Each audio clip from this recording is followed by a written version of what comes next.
สุดท้ายในคนเดียวคนนึงในการกำเนิดเป็นการบนคุณพ่อเขาโน้โดยมันทำน้ำมันทะเลบุญบุญเยาเดลียภรรยาพี่น้องวันปุ่นกับเพื่อนในที่ห้องขับตลาดมาปล่อยไปมันก็ปล่อยในขนมมุสลิมก็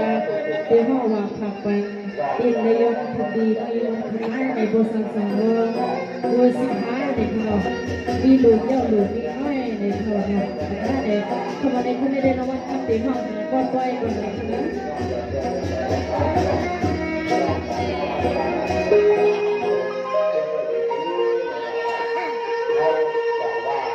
ส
ความหอมสดหา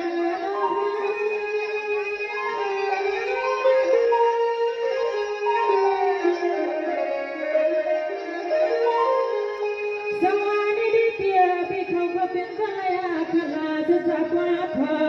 ก็จะหัวใส่เปียเป็นเดียวไว้กับใส่เปียจับตัวอยู่เลยป่าเหียตา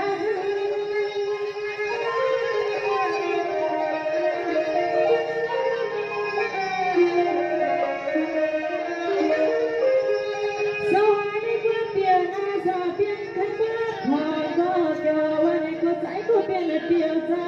เพราะว่าไปสบายไว้ก็ใส่เปียเสียวสุดเสียกันหนาพิเศษกัน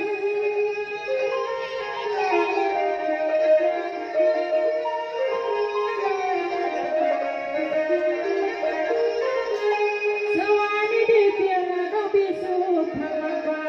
เฮียนากันยาใส่ก็เป็นนาปีคุณอาหดมาตัวแม่ว่าเปียซาอันก็ข้านาที่เป็นเฮือนาที่เป็นเฮ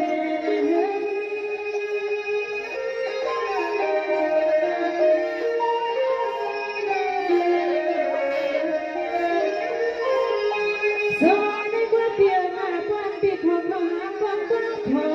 ก็เกี่ยวหัวมาสนาวันในก็เสียงอะไรก็ยาไปมีก็มองหานาเนาะ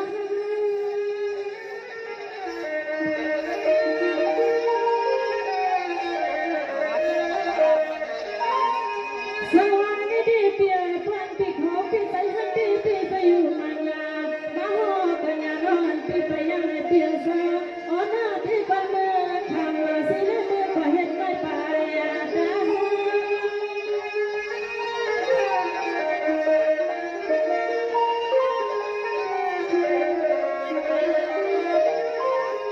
อย่ามาทำงานที่ไม่รู้เปียซาสุดที่มาใจใจแห้งใจห้องเสเปียที่ได้กินไปแล้วทำขึ้นในก่อใส่หูมอสุดตาปีห้องทำนี้เธอไม่ก็เป็นให้เสียวเสียเอาก็มาอุ่นในก็เจียวเจียวเมื่อมาก็มาอุ่นในก็ขมิ้นเจียวสุดเจียวเจียวเปียนาเปียนา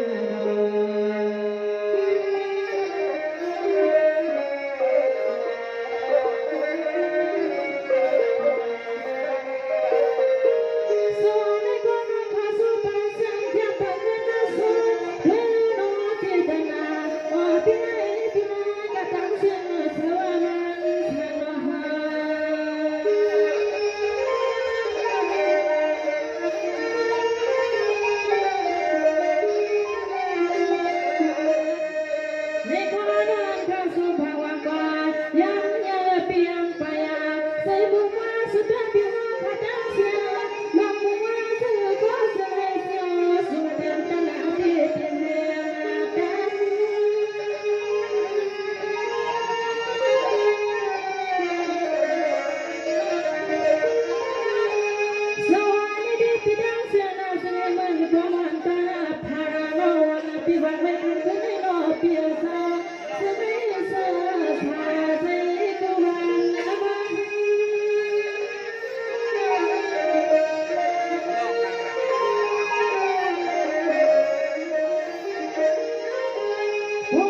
ไม่ร้องไห้